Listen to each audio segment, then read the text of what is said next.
Hello, my name is Brock, and I'm going to be talking about Save Your Tears. So, I just read the first two chapters of Save Your Tears, and real quickly, I'm going to go using the dice formula to describe the story. So, kind of to describe it, we kind of open up. We have a couple characters that are kind of major. We have the narrator, and then we have the narrator's mother, we have the narrator's father, and then the narrator's aunt. Um, those are kind of like the four main characters. It really focuses on the narrator and his perspective through the events of when he had a family, or she had a family. I'm pretty sure it's a girl. Um, so basically, it starts off. The narrator is in an H Mart. It's kind of like a Korean food mart, and they're talking about um, all these different foods and meals and things that remind them of when their mom cooked for them, um, things that their mom would make, and it's really putting an emphasis on the fact that their mother passed away. They start using words like tumor and cancer, and so that emphasizes, or that, what's the word? That implies that his or her mother died from cancer. So they're in the store, they're crying because they're seeing all these families, um, eating together, and she's crying because everything that she sees in the store reminds her of what her mom would cook and them cooking together in the kitchen and all these great memories of their mom, which is no longer with us because she died to cancer. She's focused on this mother with her son while they're eating at a food court, thinking about how they wish that, or she wishes that they could go up to that boy and let her know to be kinder to the mother because she misses her mom so much, and she wants, she would give anything to be in that guy's position with his mom again. And then, kind of to go to the interpret part of it and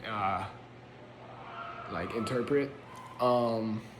I think the theme of the story is to kind of create like a sad but memorable theme, right? Like we're feeling the narrator's giving us their emotions, their perspective, all these sad memories that are flowing back to them, creating this act of sadness because obviously they lost someone important to them. They lost their mother.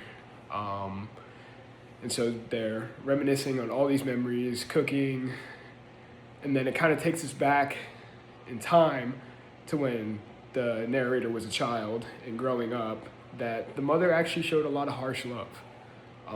She remembers a lot of good things about the mom, but she also remembers that she wasn't like your average "I love you, I'll pick you up" kind of mom. She was kind of like a more like a tough love kind of mom, where the narrator gets a story of climbing up a tree at their old house and then falling and injuring themselves and having blood all over them, and the mom doesn't really take him to an ambulance. She just tells him, "I told you not to do that, blah, blah, blah, blah, blah." And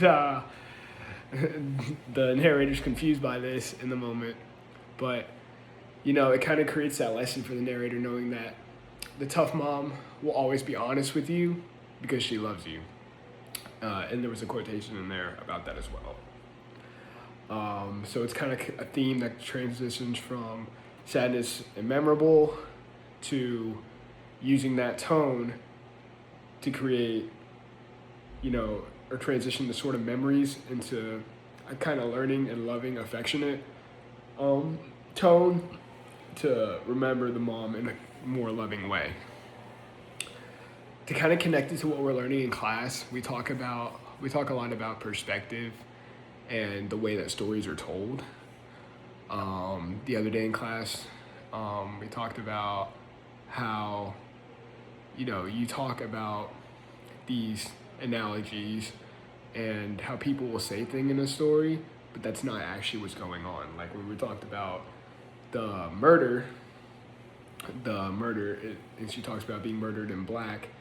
She wasn't talking about being murdered because she's black. She talked about being murdered, seeing blacking out, and the fact that she was left in the cold, the dark cold, or whatever she was feeling in that moment. And so that's kind of like what we're connecting to this story. They're kind of describing, the narrator in the story, that they're kind of describing like the cold, sad feeling, but the fact that she misses her mom still. Like even though she brings up all these tough love and hard memories and kind of fear factor from their mom growing up, it doesn't drag away from the fact that, they still miss them. Um, and that kind of connects into their perspective telling the story. Um, because it sounds like, based off what they're saying, that the mom was really a harsh parent, but given the context and given, you know, the original where the story started from their perspective, it's just a lot of tough love, and it makes it all that more meaningful to the narrator. Um, to go to emphasizing, I think, um, or how does it affect, is what the last one is. I think the story is effective because it kind of it tells the person reading it from the perspective of the narrator, so you really know how that narrator's feeling. Obviously, we'd all be sad if we lost a parent, right? But we're getting to know this person's story and why their mother meant so much to them, and the things that remind that person so much about the mom that kind of leads into the stories that give you the context of what this person's relationship with their mom was like. So we're getting all the things about food. Obviously, that was a big thing for them. She cooked a lot for them. She put effort into their lunches. We have the,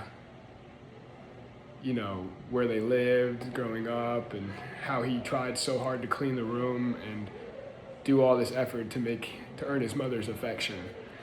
And so it kind of shows how much that important is to him and why that matters so much to him or her.